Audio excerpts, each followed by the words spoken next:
It being 2 p.m. in accordance with Standing Order 43, the time for members' statements has concluded. Questions without notice. The Leader of the Opposition. Thank you, Mr Speaker. And my question is addressed to the Prime Minister.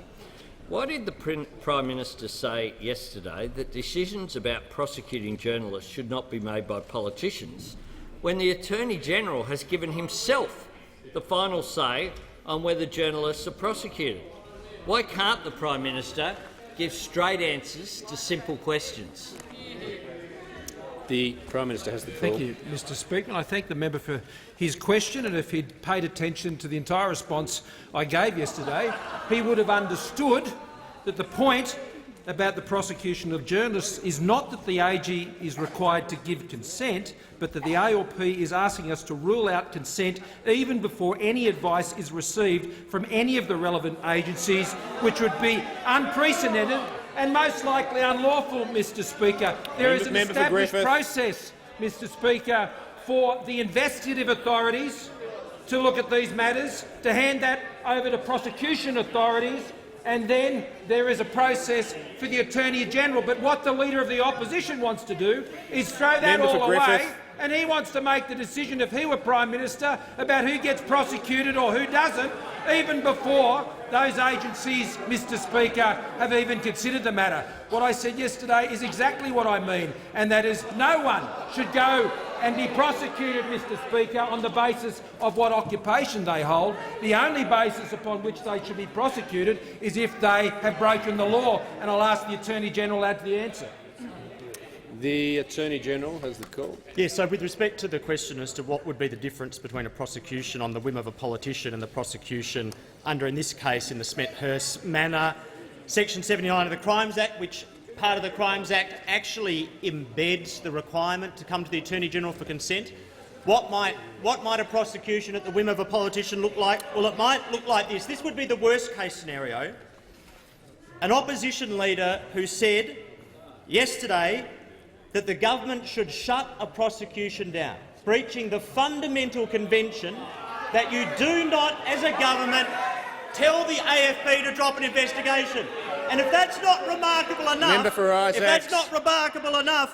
what is remarkable is who was the politician who actually called for the investigation in the first place? The Shadow Attorney-General was the politician. A letter to the Prime Minister, 29 April 2018. I write with extreme concern. I am sure I do not need to emphasise with you the gravity of such a security breach. It is therefore incumbent on you to establish an investigation. I am deeply concerned that this national security leak is potentially the result of political tensions. He sees a political advantage and so pressures the AFP to start an investigation. He sees a political advantage in having it shut down. They call for the same investigation that they're asking to be shut down in breach of the fundamental convention that the AFP remains independent. So they want to know what a prosecution at the whim of a politician might look like. It'd look like what would happen if you ever got into government.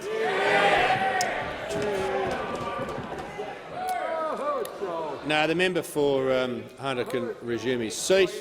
The call alternates. Just remind the Attorney-General if he could just refer to members by their correct titles. Otherwise, he's accusing me of all sorts of things, unintentionally, I'm sure. The member for Higgins has the call. Thank you, Mr Speaker. My question is to the Prime Minister. Will the Prime Minister update the House on how the stability and certainty of a strong budget guarantees the delivery of essential services Australians rely on? And is the Prime Minister aware of how alternative approaches to the budget would impact these services? The Prime Minister has the call. Mr Speaker, as we said at the last election and have said for many, many years, that the ability to guarantee the essential services that Australians rely on, be it in hospitals, be it in schools, disabilities, aged care packages, in-home aged care packages, disability support, Mr Speaker, all of these depend on a strong economy and a strong economy that can underpin a strong budget. And, Mr Speaker, a strong economy is one that has produced almost 1.5 million jobs over the last 6 years. It's a strong economy is one that has ensured that over the last 3 years we have consecutive monthly increases in employment for 36 months, and that is the first time we've ever seen this in country since February 1978, which is when records began on these measures, Mr Speaker. And it is the fact that we've been able to get Australians off welfare and into work which has been the central component of strengthening the budget, which has seen the budget coming back into surplus this year. And when you can actually manage an economy, and when you can manage your discipline on spending and get it under control and bring the budget back to surplus, then you can also at the same time look Australians directly in the eye, as we did at the last election, and say we can guarantee the essential services you rely on because we know how to manage the economy and we know how to manage a budget. And that means we have guaranteed record funding to every school on the basis of student needs, some $310 billion in our schools.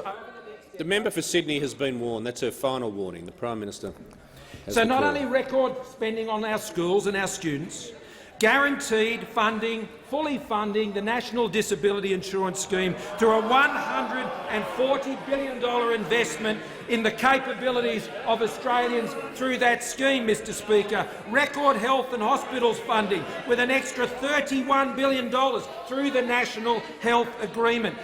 Supporting the increase in bulk billing in Medicare to the record rate of 86.2% last financial year, meaning some 86 out of every 100 visits to the GP are free, fully funded by a government that knows how to manage a budget, exercise discipline on their finances and support a stronger economy. Increasing investment to the pharmaceutical benefits scheme, some 2,200 new or amended items listed on the PBS, and that represents an average of around 30 listings per month at an overall cost of $10.6 billion and $7 billion extra in childcare subsidies paid to more than 1.1 million families and $1 billion extra every year on supporting aged care, delivering the essential services Australians rely on because our government knows how to support a stronger economy and knows how to manage and deliver a strong budget position that gives Australians the resilience and the insurance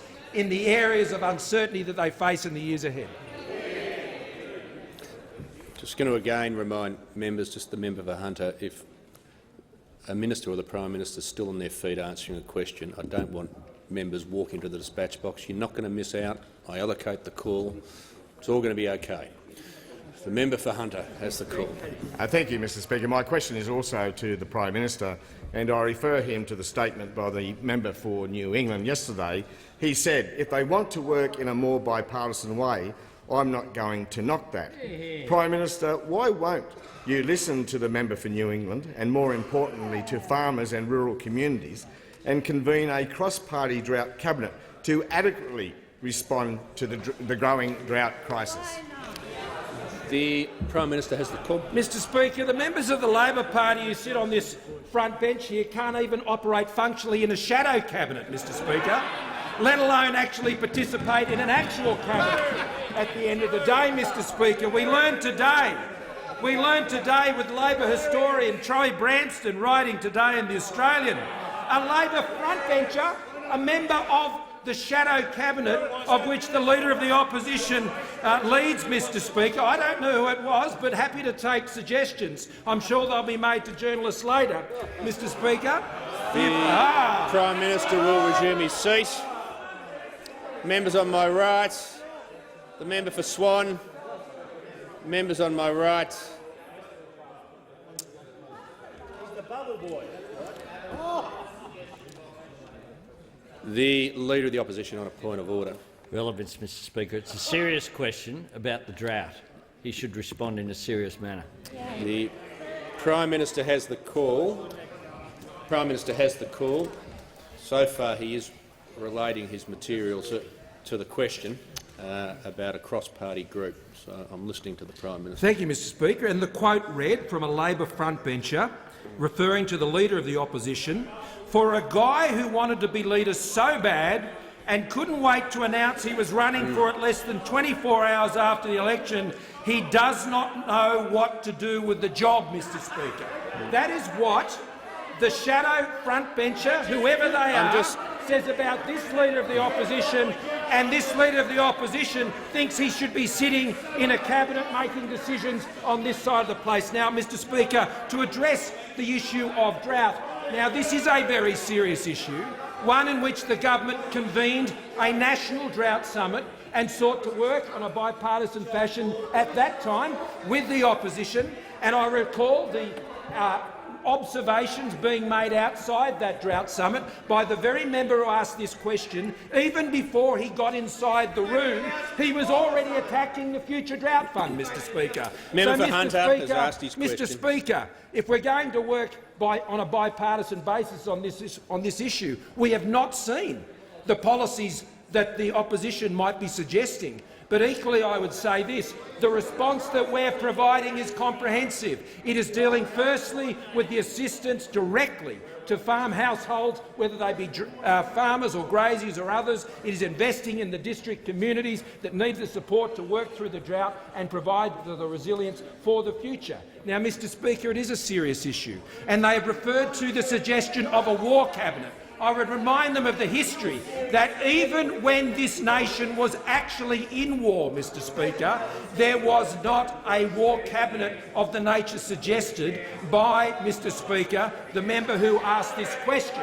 I think it's important that we will continue to consult widely as we do, listening most importantly to farmers and the rural districts who we will continue to work with, Mr Speaker. The only politics being played on drought are by those who sit opposite. The member for Page. Thank you, Mr Speaker. My question is to the Deputy Prime Minister and the Minister for Infrastructure, Transport and Regional Development. Will the Deputy Prime Minister inform the House how the Morrison-McCormack government's stable and certain budget guarantees the delivery of essential services for the development of regional Australia, particularly in my electorate of Page, and is the Deputy Prime Minister aware of any alternative approaches? The Deputy Prime Minister has the call. Thank you, Mr Speaker, and I thank the member for Page for his question, Mr Speaker. And stable, certain budget delivery. That's what we're about, including the $841 million that's being spent on the Building Better Regions Fund. We're injecting $6 million for Stage 2 upgrade, the Stage 2 upgrade of facilities at Crozier and Oaks Ovals in Lismore. Now, this is going to help create the Lismore Regional Sports Hub, which will attract events such as professional football and cricket to the area. Now, that could well have the potential to attract more than 20,000 visitors to Lismore, making sure that the New South Wales North Coast has the highly qualified and professional sports events that it deserves, so that locals can see the very best elite sports people in action. In male and female events, it could attract all sorts of events. These have the potential to bring $2.3 million of economic activity to the small businesses in Lismore.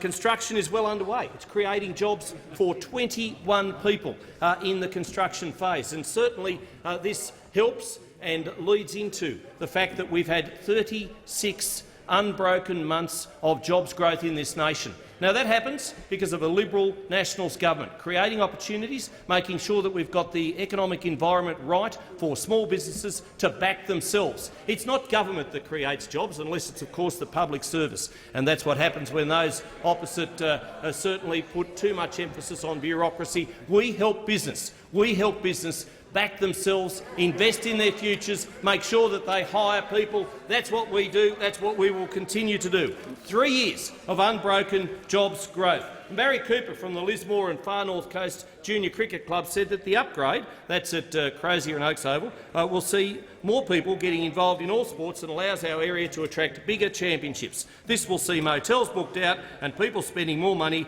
at our local businesses. This will also help more youth get involved in sport. Now, there are 830 of these terrific grassroots projects being delivered through the Building Better Regions Fund. It's designed to create jobs, drive economic activity and improve infrastructure right across rural, regional, country and coastal Australia, and certainly remote areas too. But of course, I'm asked about the alternative. Well, under Labor, when Labor had delivery of the regional jobs and infrastructure program, investing in regional areas, they also looked at electorates such as Watson, electorates such as McMahon, which we know are not regional.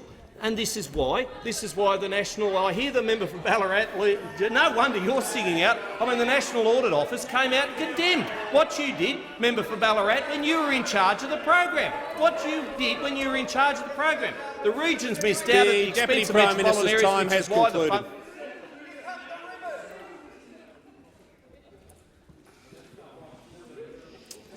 The member for Paterson. Thanks, Mr Speaker. My question is to the Prime Minister.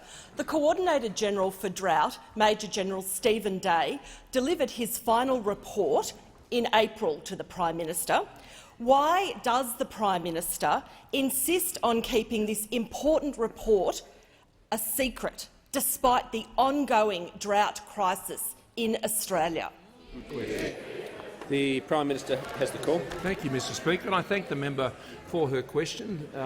The Coordinator-General, in undertaking that he did for us on drought, has been informing all of the responses the government has been making to that drought, Mr Speaker. And the government is at the moment finalising its full response to that report, and when we provide that response, we'll be releasing that report, and that is in the not-too-distant future, Mr Speaker. And what you will see when you see that report is you will see the extensive implementation of the issues that have been raised by the Coordinator-General in informing the government's drought response. Now, that included, Mr Speaker, pardon me, the Coordinator-General bringing together early on in the piece the National Drought Summit. And that National Drought Summit, which brought people together from all across the country, state and territory premiers and chief ministers, those from the agricultural sector, scientists and others involved, Mr Speaker, in government agencies, all of which informing the government's response, those involved in the trucking industry and the freight industry. And, Mr Speaker, following that Drought Summit, one of the most important things we did very early on was upgrade and update the National Drought Agreement between the Commonwealth and the states and the territories. And what that set out, Mr Speaker, was ensuring that the management of animal welfare is addressed by the states and territories, and of course the management of the welfare of farmers and rural communities is managed by the Commonwealth. And that's why we have moved to ensure that the farm household allowance now is the most generous it has been in its entire history, Mr Speaker, and that includes ensuring that just over 4 years a farming family would receive $125,000 $125,000 for each family over the course of being on the farm household allowance. And in addition to that, Mr Speaker, we've relaxed the eligibility requirements so they would get that 4 out of every 10 years. What we inherited was 3 forever from our predecessors. We've upgraded that to 4 for every 10. We've invested in district communities all around the country affected by drought, with $1 million going into each of those shire councils to ensure that their economies are being supported, and we're keeping people in work to ensure we can support those communities and their economy and their well-being. And of course, longer term, we've been investing in the resilience of Australia to future droughts with our investments in water infrastructure projects, $1.5 billion in 21 projects right now in grant funding, Mr Speaker, and on top of that $3.5 billion over and above that investing in water infrastructure to provide further resilience around the country. That's also supported with research and science, amongst the many things that are supported by the drawdown of the Future Drought Fund. We have a comprehensive response to drought, and that comprehensive response, which is not set and forget, we will continue to add to, continues to be informed by the excellent work of the Coordinator-General, and I look forward to releasing that report along with the government's full response. The member for Mayo. Thank you, Mr Speaker. My question is to the Prime Minister. As of July this year, Australia had just 27 days' supply of automotive fuel physically in the country. This leaves us incredibly vulnerable. When will Australia increase our stocks to the recommended 90 days' supply of automotive fuel physically held in the country?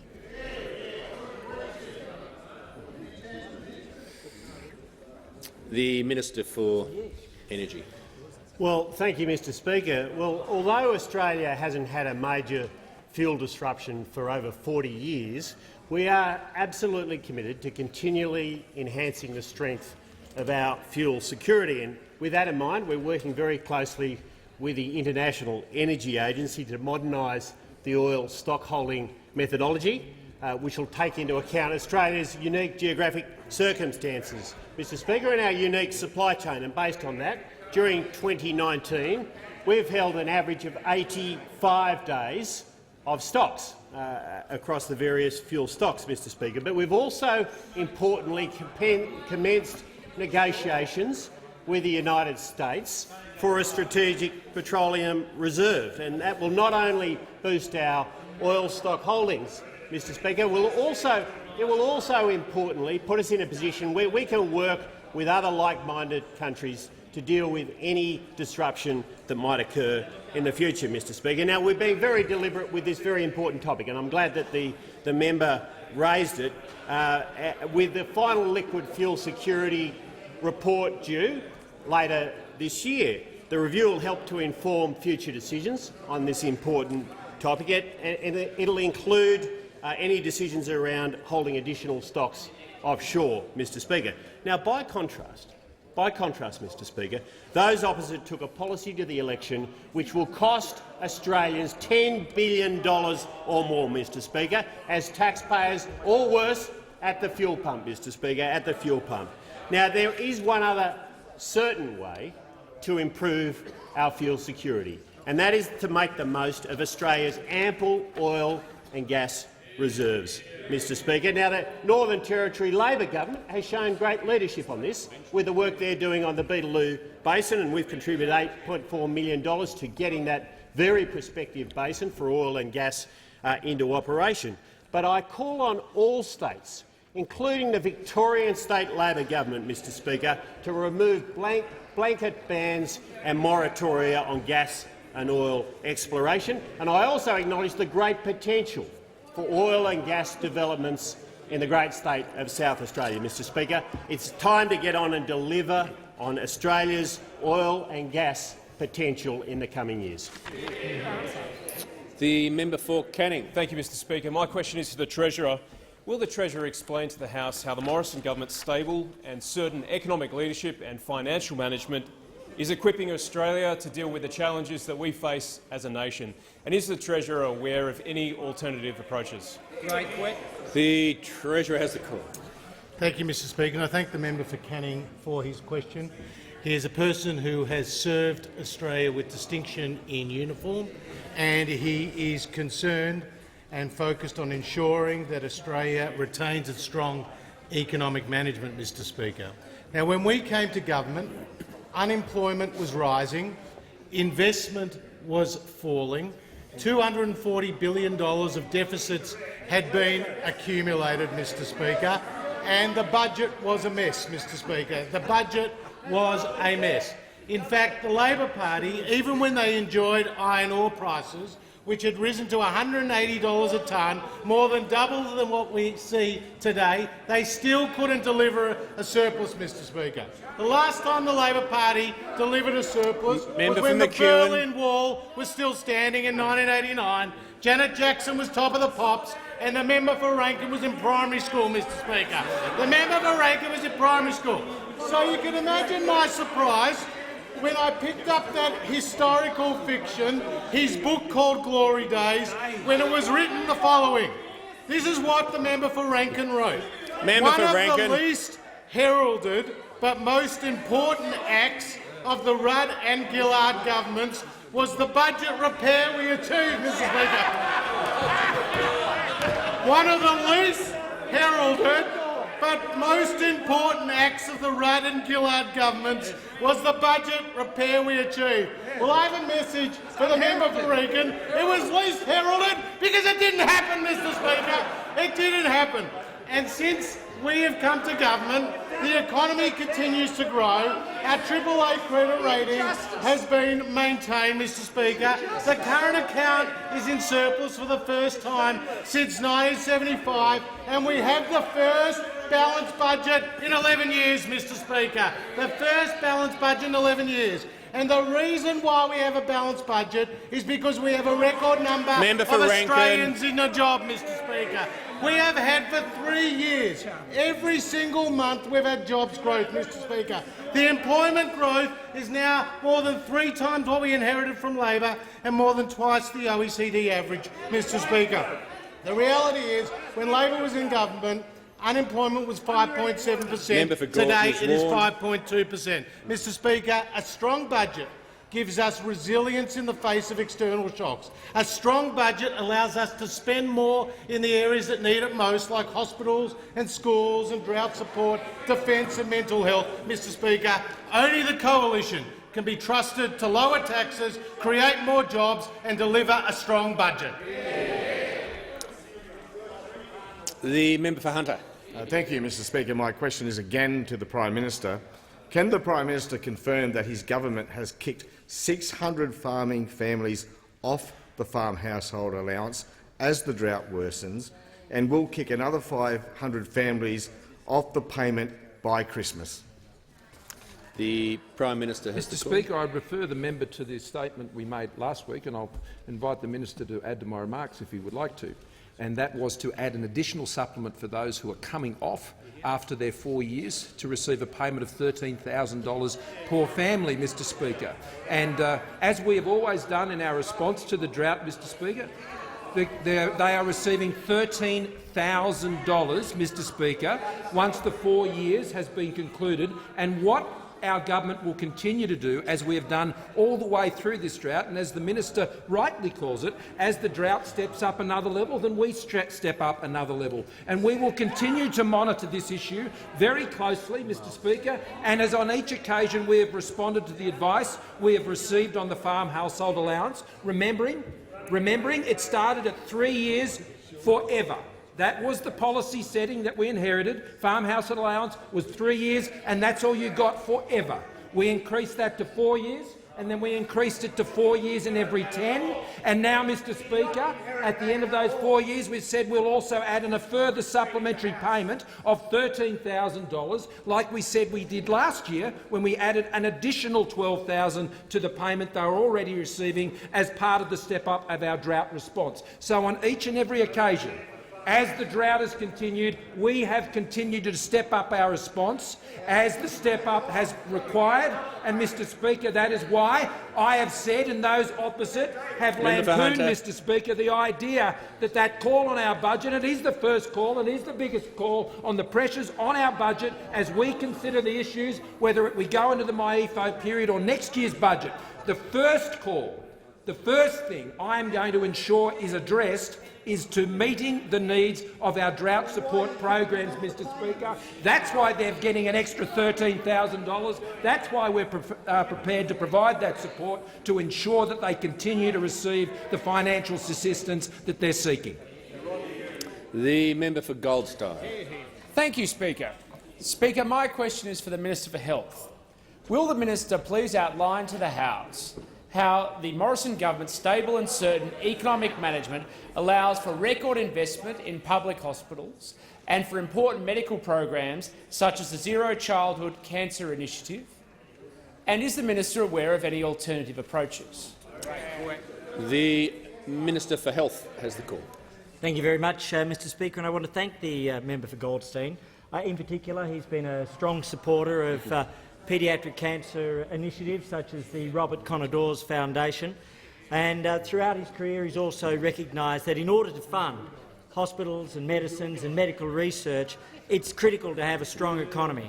And the equation works that if there are strong investment circumstances, appropriate taxation circumstances such as franking credits, investments will be made.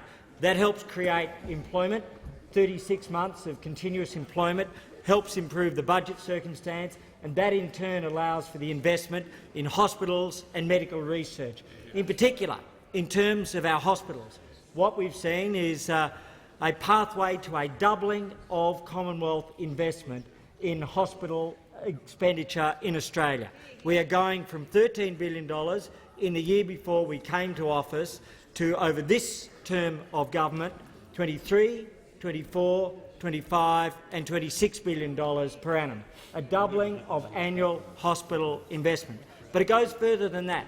Over the course of the next 5-year period under the National Health Reform Agreement, we will see an increase of $31 billion, from $100 to $131 billion. And all of this results in extra services, extra supports, extra treatments, which will make a profound difference in terms of essential services to Australian families. One of the other areas, of course, though, that we're able to invest in is medical research. And within that medical research area, there's no more important program than the Zero Childhood Cancer Initiative. And we know that this is absolutely critical. The $25 million into a program which did not previously exist allows us to test young children who have a less than 30% survival rate for cancer to have their DNA sequenced. To date, over 250 children have had their DNA sequenced. Most significantly, of those 250 children, almost three-quarters have had a discovery made which allows for a novel treatment, a treatment which would otherwise never have been contemplated because of a genetic mutation or other discovery. And of those first group of children to be given that novel treatment, 60% have had a partial or complete remission. One of those cases is a young girl, Kaylee, 14 years old, from New South Wales. She has a neuroblastoma. That had been given all of the conventional treatments, and there was no or very little hope given at that point. She had her DNA sequenced under the Zero Childhood Cancer Initiative. As a consequence, she was given a novel treatment. I'm delighted to inform the House that after 17 days she was in remission and back at school. The member for Ballarat has the call. Thank you very much, Mr Speaker, and my question is to the Prime Minister. Can the Prime Minister confirm evidence at Senate estimates last night that his government spent $190,000 on a plan to develop empathy for the Inland Rail project? Why is the Prime Minister spending taxpayer money on funded empathy while drought-stricken farm families are being thrown off the farm household allowance? The Deputy Prime Minister has the call. Thank you, Mr Speaker. And, Mr Speaker, it is important to have empathy for rural communities, and I understand we're investing $9.3 billion in the Inland Rail.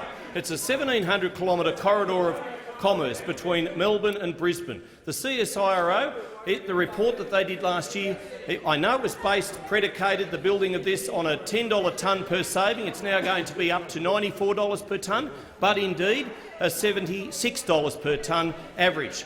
But it is going to impact upon farmers' properties, and we understand that, Mr Speaker. Indeed, even in my electorate in Ilbo and Stock and Bingle, there are farmers for whom the Inland Rail is going to intersect their properties and intersect their lives. And of course, we do need to obviously get out there and inform those people about their options. We do need to inform those people about what their options are as we construct this Inland Rail project, which is creating already thousands of jobs, which is creating and going to create thousands of opportunities for those farmers to get their product to port, to make sure that we take advantage of the free trade agreements that this government has been able to broker with South Korea, Japan, China, of course working on one with Indonesia, working on one with India. We want to get more farmers' product to plate. We want to get more farmers' product to port within 24 hours, and that's what the Inland Rail will do. But we're asked about advertising that is being spent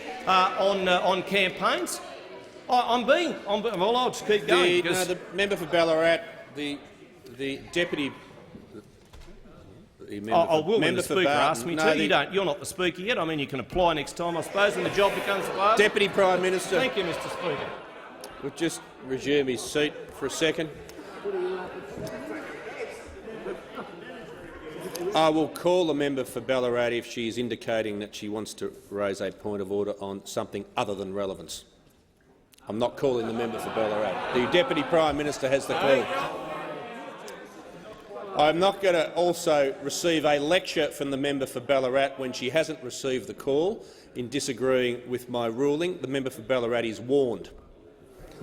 The Deputy Prime Minister has the call. Thank you, Mr Speaker. And when it comes to government advertising, this is important, so we can get out there and inform people who are going to be impacted by the Inland Rail about their choices, about their options. Those farmers, it is nation-building infrastructure. Now, we can go down the Labor way. We can be in a banana republic, build absolutely nothing anywhere near anything. That was their philosophy. But, Mr Speaker, when it came to government advertising, when they had 6 years at it, 6 years in government, they were the champions of wasting money. And this book proves it. Remember this little book? The Deputy Prime Minister knows the rules on props. Sure. It's red for you red raggers over there. But it's red for you red raggers over there. Absolutely red for you red raggers over there, you bunch of socialists. But there's $69.5 million wasted on the carbon tax. How'd that work for you? How'd the carbon tax work for you? Then there was Julia Gillard, the Prime Minister, paying $53,000 on running a blog that no one even commented on. Carbon tax advertising for toddlers, $150,000. The list goes on. Labor's The Deputy Prime Minister's time has concluded.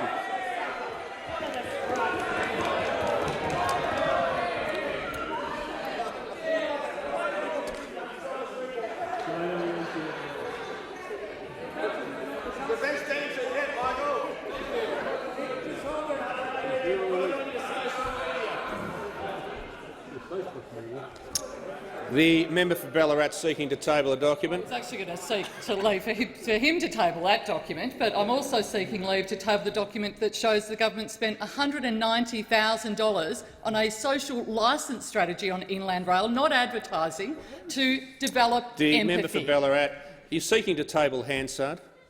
I mean, is that what you're seeking to table? Senate estimates, yes, Mr. Yeah, Speaker. well, as I've said before, that's ridiculous. No, I'll hear from the Manager of Opposition Business. Yep, understandable. The Manager of Opposition Business on a separate point of order. Separate point of order. There were two issues that were referred to with respect to the tabling. The other was the document was part of the stunt, where it looks like even his own stunt had the words redacted, and we were seeking the Manager leave. of Opposition Business. I can't say he was quoting from it because there were no words. Well, no one's. But we'd seek it to be tabled. No, hang on. No, just before we get to the Leader of the House, there's been no request for it to be tabled. No, she said she was going to. She didn't. So, well, you just better get it right next time. Come on, we're going to move on. The member for Curtin. Don't say KO. Member for Curtin has the. Thank you, Mr. Speaker. My question is to the Minister for Education. Will the minister outline to the House how the Morrison government's stable and certain budget management has allowed for record investments in schools right throughout Australia? And is the minister aware of any alternative approaches? The Minister for Education. Thanks, Mr. Speaker, and I thank the member for Curtin for her question. She's got 50 schools in her electorate, and she's passionate about Members all on my of left. them. And can I say also, and I think all members of the House would be interested in this, I know. I just her say to the eldest minister, son, if the minister could pause for a second, I'm finding it difficult to hear him when he's not talking towards the microphone. I appreciate what he's trying to do, but I can't hear a word he's saying. Sorry, Mr. Speaker, I like looking people in the eye when I'm speaking to them. So I'll just say to the minister, no, members on my left. I mean, I don't mind an interchange, but can I just tell him he might like looking people in the eye, and I know he's very respectful, but people watching on television can't hear a word he's saying. Right, okay. The minister has the floor. Thanks, Mr. Speaker, and I will continue on because it's a very important point I was about to make. The member for Sydney will leave under 94.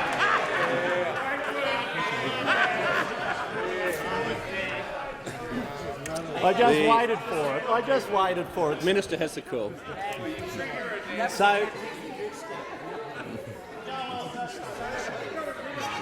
So the members on my left. The minister has the call. So the member for Curtin's oldest son, and the Leader of the Opposition might want to just be a little bit quiet here. No, you might. Seriously, I mean, you know, joke, laugh, you know, but play the clown. But I tell you what, if you keep being the clown, you won't be in that seat in 12 months' time. If you keep being a clown, you won't be in that seat in 12 months' time. Zip it. I'm actually trying to make it important. The minister will resume his seat.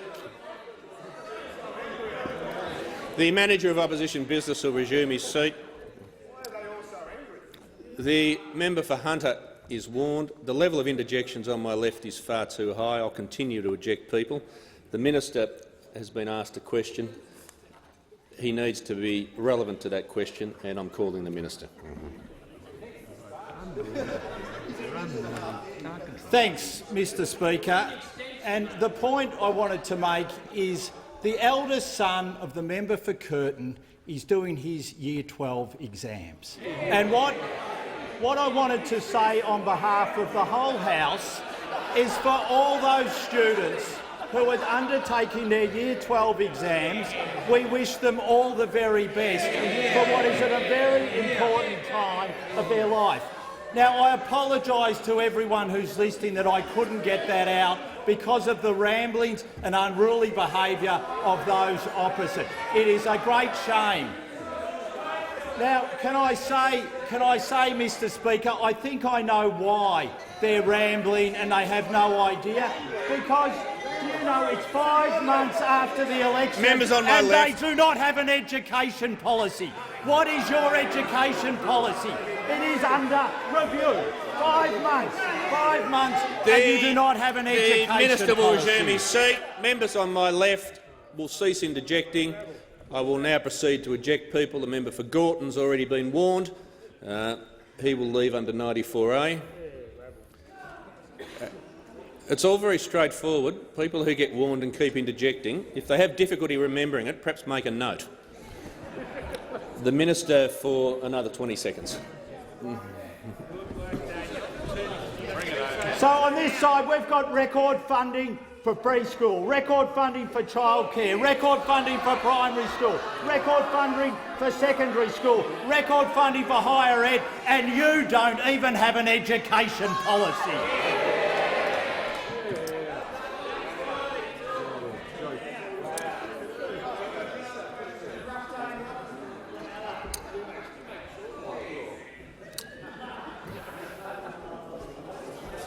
The Leader of the Opposition. My question is addressed to the Prime Minister. Can the Prime Minister confirm that the Cairns Southern Access Road will not receive a cent of the promised $180 million during this term of Parliament? The Prime Minister. Thank you, Mr Speaker, and I thank the member for his question, and I'll invite the Minister for Infrastructure to add to my answer. But the issue that is being raised is the follow-through on investments made by the government. And I note that when the Leader of the Opposition was the Infrastructure Minister, of the $6.2 billion that Labor allocated to urban transport in the 2013 budget, just $1.9 billion, or 30% of that was in the forward estimates, Mr Speaker. The Leader of the Opposition on a point of order. Yes, Mr Speaker. You won't be surprised it's irrelevant. It's about the Cairns Southern Access Road. Will it receive $1 this term of Parliament? The Leader of the Opposition will resume his seat. It was a very specific question. The Prime Minister is entitled to briefly give some context to it, but and it wasn't a question that asked about alternative policies that would enable a long period of time. But as I've said before, both the Prime Minister and the Leader of the Opposition do get some tolerance to compare and contrast. I think the Prime Minister's either moving to that point or he'd indicated he was going to ask the Deputy Prime Minister to answer the question.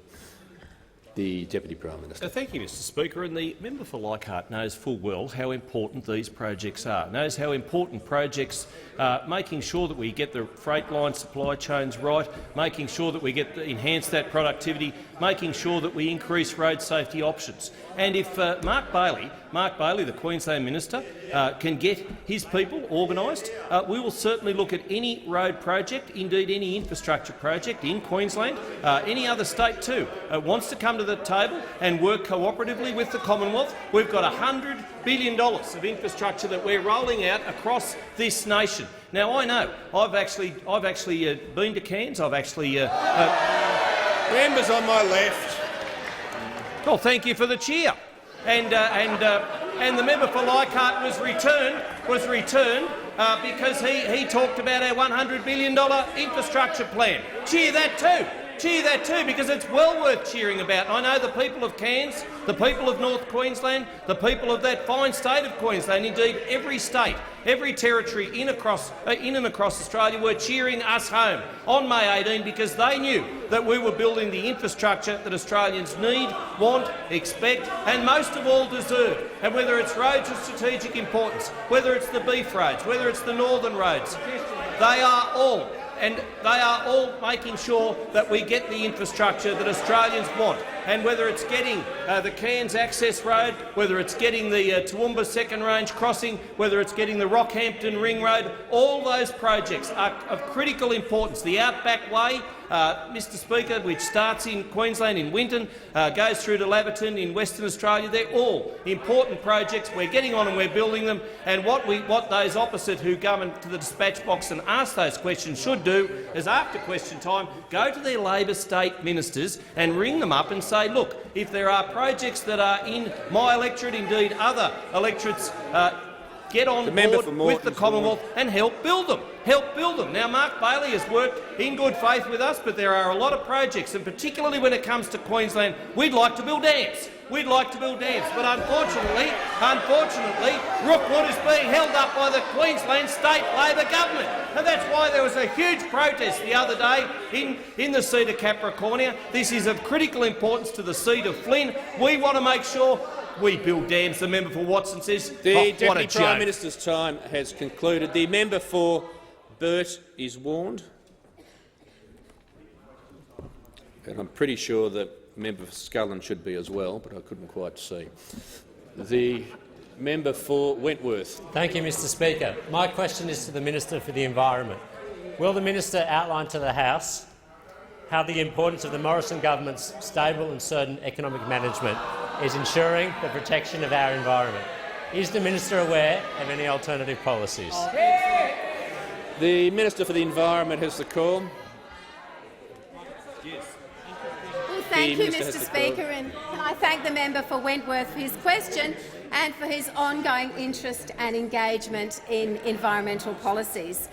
And the Morrison government is providing sensible, stable government with a certain approach when it comes to managing the environment, with a plan that all Australians will endorse and did endorse at the last election, and the sort of funding you only get from a well-managed budget. Now, some of our key policies, and I want to outline these, I'm always ready to give the Labor Party ideas: a $100 million Environment Restoration Fund to support major environmental projects across the country. The minister just paused just for stay there. Look, the level of interjections is becoming ridiculously high. There are conversations going on everywhere. I mean, I'm not going to get upset about it. I'm just going to act on it. So for those interjecting, I'm going to remind you of two things. One is for me to make use of Standing Order 94A. You'll see in the practice and the standing orders that that can happen at any time without a warning. Without a warning. The only other option I have, if I feel that is not getting members' attention, frankly, is to name someone. The minister has the call. Thank you, Mr Speaker. Our key policies: a $100 million Environment Restoration Fund to support major environmental projects, complemented by our Communities Environment Program, available to members opposite as well as this side of the House, in individual electorates for individual groups and organisations. We've put the work into developing new long-term strategies for Antarctica and threatened species and marine park management. It continues to be world-leading. We have a $167 million recycling investment fund, increasing recycling rates, tackling plastic, halving food waste. And the leadership shown by the Prime Minister on ending exports of paper, glass, tyres and plastic is providing certainty to businesses who want to be proactive in this space. And as I and the Assistant Minister conduct roundtables around the country, we're finding the private sector ready and willing to step up and participate in this major microeconomic reform because they see economic opportunity in the circular economy. And why? Well, there's more than 9 new Australian jobs created for every 10,000 tonnes of waste that's recycled correctly. And we are laying the groundwork to continue our 36 months of continuous job growth well into the future. Recycling and remanufacturing brings jobs wherever you see it. Now, this certainty and engagement, Mr Speaker, does give business the confidence to continue to invest and grow in this vital circular economy, and it's in total contrast to the lack of policy from those opposite, because unfortunately, since the election, what we've seen from Labor is nothing close to an environment policy, just empty press releases and the panicked parliamentary stunts that we've seen in this place, because we don't know Labor's policy on waste and recycling. We don't know Labor's stance on threatened species management. We don't know Labor's Antarctic position. We don't know Labor's plan for the reef. We don't know Labor's plan for Indigenous protected areas, land care, marine park management or soils. And every Australian does know what we are doing in this incredibly important space. Mr Speaker, Australians care deeply about the environment. They want to see practical policies and stable leadership rather than thought bubbles that appear one minute and disappear the next. Confidence, building real change and doing things better as a Liberal government. The member for Solomon. Thanks, Mr Speaker. My question is to the Prime Minister. Can the Prime Minister confirm that only $50 million of the $5 billion Northern Australia Infrastructure Fund has been spent since it was announced in 2015? The Prime Minister has the Thank you, Mr floor. Speaker. I'd be pleased to provide the member with a full update on the works of the Northern Australia Infrastructure Fund, and I'll arrange for that to be provided to him directly. The member for Boothby. Thank you, Mr Speaker. The member for Boothby will pause. The member for Burt has a short memory. He'll leave under 94A. And just so things are procedurally in order, as you'd expect, I'm issuing a general warning, so that means I can name someone now if they interject. It'll be my choice. Okay, the member for Boothby. Thank you, Mr Speaker. My question is to the Minister for Home Affairs. Will the Minister outline to the House the importance of the Morrison government's stable and certain approach to ensuring the safety of children? And is the Minister aware of any alternative policies? The Minister for Home Affairs has the call. Thank you very much, Mr Speaker. I want to say thank you to the member for Boothby for her question, and most importantly for the work that she does in her electorate. Very conscious of this issue, as all of us are, to make sure that we protect children in our local communities. And the government has made a very significant investment into public policy space, into the police, into the work that's done by the Australian Criminal Intelligence Commission and other agencies to keep kids safe in this country, and in particular, Mr Speaker, to try and keep them safe online. Now, we have been able to do that, to invest $70 million in the Australian Centre to Counter Child Exploitation, because we have managed the budget well, Mr Speaker. This is an investment that, when the Labor Party was in power, they weren't able to make because they ran out of money. They stopped listing medicines and they took money out of our policing and law enforcement and intelligence agencies, Mr Speaker. That's what happened when they mismanaged the budget, and we've been able to manage the budget effectively over the last number of years, and we've done that, Mr Speaker, through a number of tough decisions, but we now pay a dividend back to the Australian community, and there is no more important priority than protecting Australian children. And, Mr Speaker, in 2014 we strengthened the Migration Act. It was opposed by the Labor Party, to their shame, and we've sought to make sure that we strengthen our laws so that we can cancel the visas now of 420 non-citizens for child exploitation and child sex offences, Mr Speaker. And we're proposing to strengthen the law further, which is opposed again by Labor.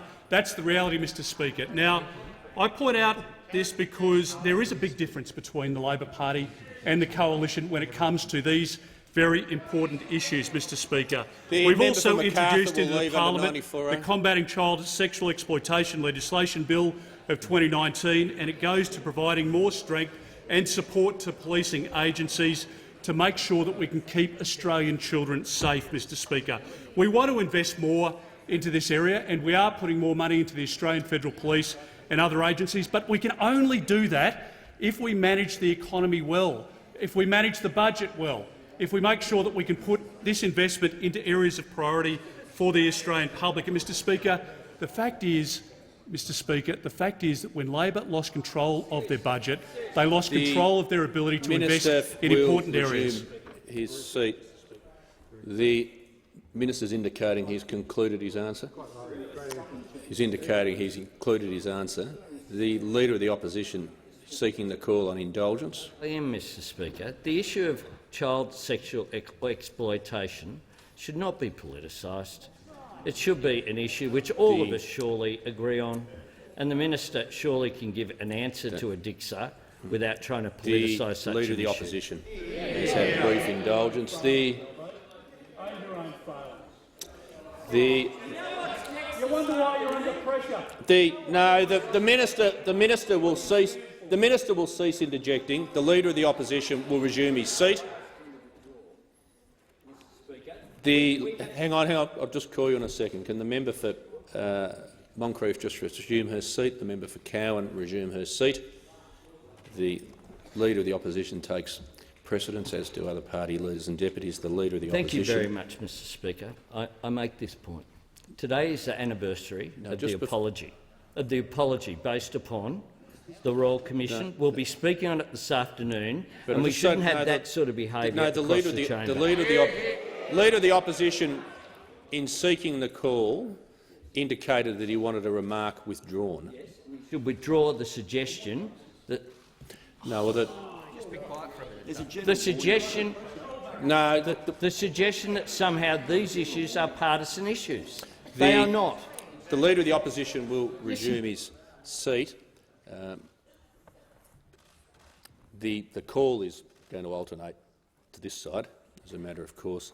I just say to the Leader of the Opposition, given his position, of course, indulgences are granted, but of course, obviously, under the practice, only directly offensive remarks or unparliamentary remarks are required to be withdrawn. So I think I've been fair in letting each side have their say, and I think the best thing to do is to call the member for Cowan, who was seeking the call. Thank you, Mr Speaker. My question is to the Prime Minister, and I refer to the announced upgrade of the road corridor between Karratha and Tom Price. Yeah. Could the member for Cowan just pause? We need the interchange across the table to stop so that we can hear the question, and I just want to make sure that the member for Cowan's microphone is on. So if you could start again. No, don't do that. You don't. Want to be helpful, Mr Speaker? Well, I'll tell you what. You know what? If you break the microphone, I'll be helpful and send you the bill. Okay. The member for Cowan. Thank you, Mr Speaker. My question is to the Prime Minister. I refer to the announced upgrade of the road corridor between Karratha and Tom Price. Can the Prime Minister confirm that a child who starts school this year will be in high school before the upgrade is complete? Good. The Deputy Prime Minister. A child who begins school this year will benefit from the fact that this government backs the resources sector. And under those opposite, had they taken government on May 18, well, they didn't back the resources sector, and it was writ large. Karratha and Tom Price are reliant on the resources sector, a strong and vibrant resources sector. I was in WA just the other day. More cheers, Mr Speaker. More cheers for our $100 billion 10-year pipeline of investment that we're doing in infrastructure. And indeed, when it comes to investing in infrastructure in regional WA, not quite sure why one of the metropolitan WA representatives is so suddenly interested in regional areas. But let me tell you, on this side of the House, we're very interested. We're very interested in regional Australia, and we're very, very interested in making sure that we've got investments in the resources sector to make it vibrant, to make it strong, and to make it lasting. Because we back the resources sector. The member for Hunter, he's only just cotton on to the fact that people in his electorate are behind the resources sector. And those opposite, they should know that resources provide tens upon tens of thousands of jobs, provide many, many billions of dollars for our balance of payments for our exports and also provide the energy needs of this nation. They seem to forget that prior to May 18. They seem to forget it, and they seem to think that anybody who worked in a mine, who worked in a high-vis vest, was somehow should have been demonised. Well, they learnt their lesson on May 18, and the resources sector backed this side, backed the Liberals, backed the Nationals, as they should have. And whether it comes to roads for mining industries, well, we're getting on and we're building those roads. And indeed, I was never so prouder when I was standing at Laverton, where the road out of Laverton ends, the bitumen ends 12 kilometres along the Outback Way. And a fellow who runs a mine there said, you know, this is going to benefit our mine to the tune of it takes 12 hours to drive from Laverton to my mine. And because the Liberals and Nationals are getting on and building the road, getting on and putting bitumen down, at long last, getting on and doing it, he said the other side probably, well, I don't know whether they ever would, but you blokes are doing it, so well done to you. That's going to save 9 hours on my trucks to get from here to there, and that is going to create productivity savings. He's going to be able to invest further in his mine, and that's why we've got 36 months of unbroken jobs growth in this nation, because we back the resources sector, we back infrastructure, and we get on with the job. The Deputy Prime Minister has indicated he's concluded his answer. I call the member for Moncrieff. Thank you, Mr Speaker. My question is to the Minister for the National Disability Insurance Scheme and Minister for Government Services. Will the minister outline to the House how the Morrison government's stable and certain approach to the budget guarantees the delivery of essential services Australians rely on, including through the NDIS, and is the minister aware of any risks associated with alternative approaches? The Minister for the National Disability Insurance Scheme and Minister for Government Services. Thank you, Mr Speaker. Can I thank the member for Moncrieff for her question and her commitment to the 1,044 participants in her electorate. Mr Speaker, this morning many of us from both sides of the aisle, in fact 30 of us, all attended the Power of Speech breakfast, including the two paediatricians in the House, the member for MacArthur and the member for Higgins, who both spoke beautifully. And we had the privilege of listening to 6 little children share their experiences of growing up profoundly deaf. And all 6 children, and they were gorgeous, Annie, Aretha, Eamon, Garvey, Hannah and Zia. All of them have cochlear implants, and they all delivered a wonderful 2-minute speech about their life, their hopes and their dreams. So this morning's event, My Hearing Future, is what the NDIS is all about. It's about futures, in this case supporting children in need, not just with the cochlear implant, but with the early intervention supports that we all know, make such a huge difference. It's why one of the government's first actions post-election was to put in place the early childhood, early intervention remediation strategy, because of the massive surge of children coming through the scheme, where 4,500 children were waiting longer than 50 days to get their plan. It's now down to 1,600 children. By Christmas it will be 0. These kids are just 6 stories of the 500,000 participant stories that will come into the scheme over the next 5 years, a scheme that's fully funded, that is uncapped, that is secure now and into the future. Now, we all know we can only do that with a strong, stable budget. There's no other way to have an uncapped scheme. We must have a strong economy. We must have strong jobs growth. It's why we're thrilled to see what the Treasurer and the Prime Minister have delivered in 36 months of consecutive job growth. And because of this budget position, the government's been able to make enormous improvements. A number of months ago, we added 800 extra public service resources because of the significant work program ahead of us. We've already recruited 300 of them. In terms of backlog into the NDIS, it is now 0, which is extraordinary. In terms of the Disability Reform Council, we've solved interface issues in mental health, in justice, in transport. We've sorted out interface issues with voluntary out-of-home care, with interfaces with health system and, of course, with discharge. And importantly, we've announced the new CEO of the NDIA, Martin Hoffman, who is an extraordinary executive, an extraordinary individual, and he'll continue to work with the government, especially as we move the Participant Service Guarantee to support a very positive participant experience going forward. The bottom line is the budget position has allowed us to get on with delivering this world-first scheme, and it's something this entire parliament can be proud of. The member for Blair. Thank you, Speaker. My question is to the Prime Minister. Since 2016-17, the government has promised to spend $145 million on improving Australia's cattle supply chain, but has only spent $40 million, an underspend of more than $100 million. Why? The Prime Minister. Mr. Speaker, I'm not going to take lectures from a Labor Party who shut down the live cattle trade, Mr. Speaker, in the panicked decision of one television program. Mr. Speaker, under our government, what we're working towards is a $100 billion agricultural industry by 2030. And this afternoon, I'm looking forward to sitting down with the National Farmers Federation, not only to talk about those projects, Mr. Speaker, to achieve and realise what can be gained in our agricultural sector. And the agricultural sector at the moment, of course, is going through a difficult period because of the drought, and we've seen a more than 10% fall in farm GDP because of that, Mr. Speaker. But what we do have are the plans to continue to build it. And what I am so impressed by in our agricultural sector is the resilience of the Australian agricultural sector, that despite the setbacks, they continue to invest, Mr. Speaker, and realise their Prime future. Minister will resume his seat. The Manager of Opposition Business on a point of order. Yeah, Mr. Speaker, the question asks about One Road. Asks about specific expenditure. Specific expenditure on cattle supply chains and the underspend related to that. That's what it asks about.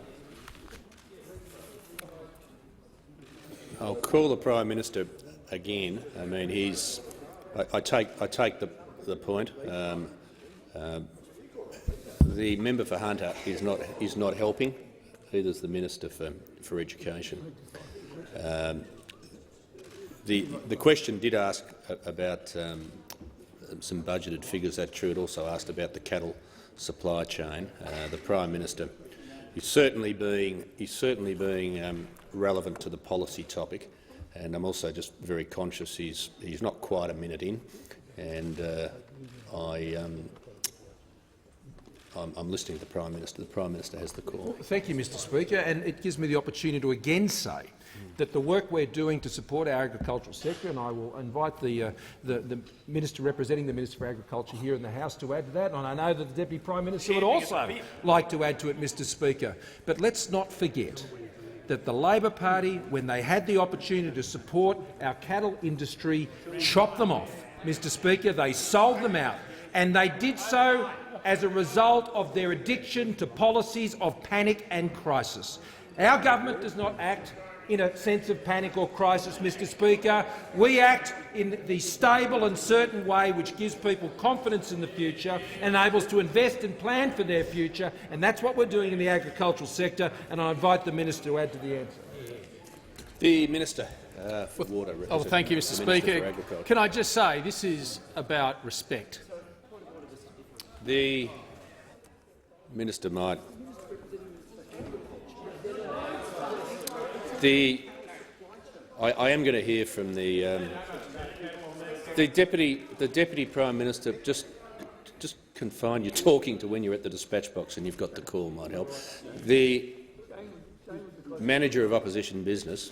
The $145 million program, which is listed in the budget as for cattle supply chains, is an infrastructure project. The minister who's just been called, it's not in his portfolio. It's in the portfolio of the Deputy Prime Minister, who was just complaining that we were taking a point of order over who it went to. But it's his portfolio. The dollar figure, the title of the program are there. Well, look, I'm simply saying that the Prime Manager of Minister's referred Opposition to the wrong Business can minister. resume his seat. Just before I hear from the Leader of the House, I'll just... The member for Blair. The Deputy Prime Minister will cease interjecting.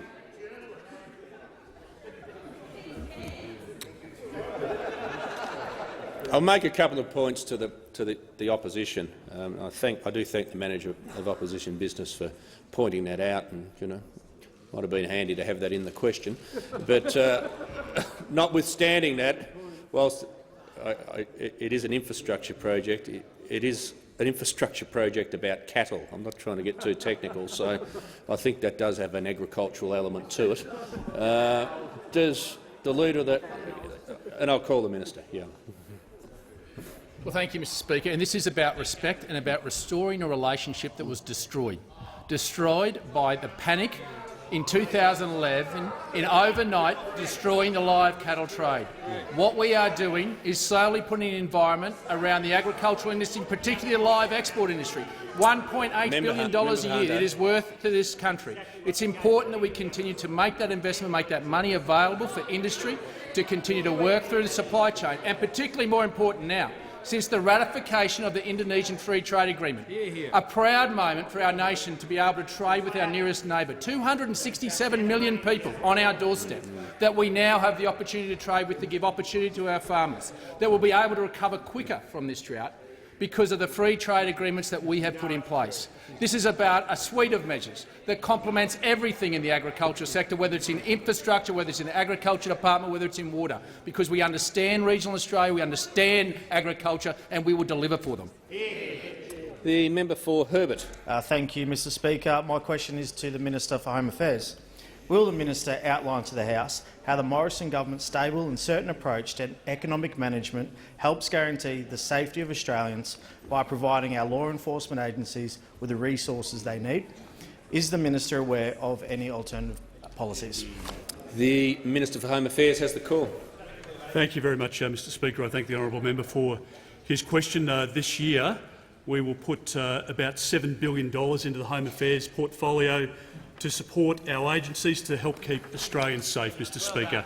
And it is a very significant investment, and it's a necessary one, Mr Speaker, but it's only possible because we've made the tough decisions over recent years to manage the budget well and to make sure that we have the funding appropriate for the agencies. We've put, Mr Speaker, in the 2019-20 budget $130 million for the whole-of-government drug strategy, $10 million to strengthen counter-fraud arrangements, $465 million for national security agencies' additional resourcing, Mr Speaker, and $7 million for countering foreign interference. Now, the $465 million investment is the largest single funding measure for the AFP's domestic policing capabilities in over a decade.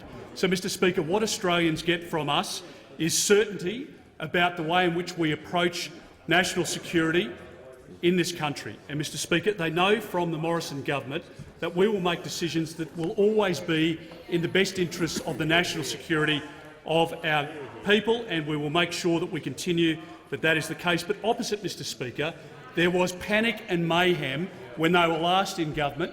They spent $16 billion when they completely destroyed the border protection system in this country, and it meant that they ripped $128 million out of the Australian Federal Police, $30 million out of the Australian Crime Commission, $27 million from AUSTRAC, and $735 million and 700 staff from the Australian Customs Service in a 25% reduction in sea cargo screening and a 75% reduction in air cargo screening.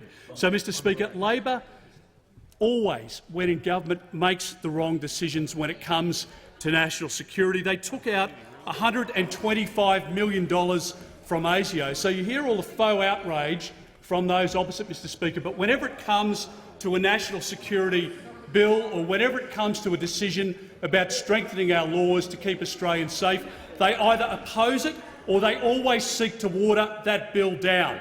That's the reality, Mr Speaker. Don't listen to this nonsense from the Labor Party that somehow they're on the same page as we are on border protection, or that there's no difference between us when it comes to national security. The reality is, Mr Speaker, that the Labor Party, when in government, always seeks to oppose strengthening of national security legislation. They take money out of our agencies, and when in opposition they do exactly the same, Mr Speaker. They oppose measures that we've put in place to keep Australians safe, and all Australians should be aware of it. The Prime Minister. Thank you, Mr Speaker. I ask that further questions be placed on those.